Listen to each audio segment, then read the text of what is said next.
Halo semuanya, Assalamualaikum warahmatullahi wabarakatuh. Nama saya Alfi Olivia dari kelas 12 MIA 3 dari SMA Negeri 7 Pekanbaru. Baiklah, di sini saya akan menjelaskan tentang pembelahan sel. Pembelahan sel terbagi menjadi dua, yaitu mitosis dan meiosis. Mitosis merupakan proses ketika sel somatik menggandakan kromosom dalam inti selnya untuk menghasilkan dua sel anak yang identik. Sedangkan meiosis adalah jenis pembagian nukleus yang mengurangi jumlah set kromosom menjadi setengah dalam sel anak. Mitosis. Mitosis ini memiliki beberapa tahap. Yang pertama ada profase, yang dimana sel induk akan membelah dan serat-serat kromatin akan berkumpul menjadi rapat atau memendek. Kemudian, inti sel akan menghilang. Di tahap ini, gelendang juga mulai terbentuk. Sentrosom yang terbelah menjadi dua sentriol akan bergerak saling menjauh yang terjadi karena adanya dorongan dari benang spindle. Tahap yang kedua ada prometafase, yang dimana pada tahap ini akan terjadi terfragmentasinya selaput nukleus. Kemudian mikrobulus yang memanjang pada masing-masing sentrosom akan memasuki bagian nukleus dan juga terjadi terkondensasinya kromosom. Kedua kromatid yang terdapat di kromosom akan memiliki kinetokor seperti struktur protein yang terletak pada sentromer. Yang ketiga ada metafase. Di sini akan terlihat bahwa kromosom sudah berada sejajar dengan bidang ekuator, karena adanya benang-benang spindle atau sentriol membuat kromosom berjejer di tengah yang sejajar dengan bidang ekuator. Jadi, seolah-olah kromosom berpegang pada benang gelendong pembelahan. Keempat ada anafase. Terlihat bahwa kromosom akan berpisah atau terpisah. Setiap kromosom akan ditarik ke arah kutub yang berlawanan oleh benang-benang kinetokor. Yang terakhir yaitu telofase. Pada tahap ini sudah mulai terlihat dan terbentuknya calon dua sel. Ketika kromosom menjadi kromatin, benang gelendong pun menghilang dan membran inti serta nukleus akan terbentuk kembali. Nah, tadi itu adalah tahap-tahap pada mitosis. Selanjutnya, saya akan menjelaskan tentang meiosis.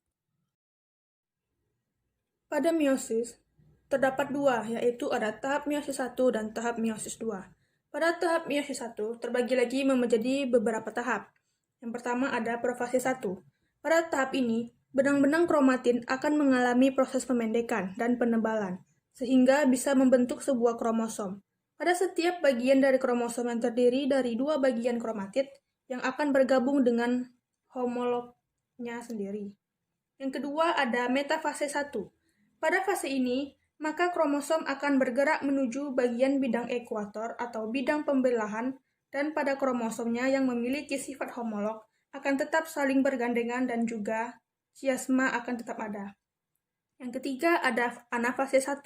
Pada fase ini, maka kromosom yang memiliki sifat homolog akan berpisah dan juga bergerak ke bagian kutub yang saling berseberangan. Chiasma dan proses pindah saling akan selesai. Yang keempat ada telofase 1.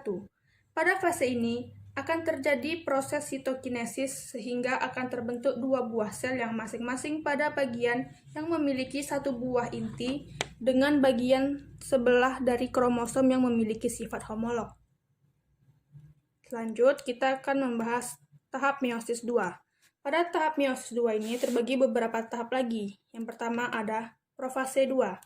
Pada fase ini biasanya diawali dengan proses pembelahan sel pada dua buah sentriol, sehingga bisa menjadi dua buah bagian dan juga akan bergerak menuju bagian kutub yang saling berlawanan arah.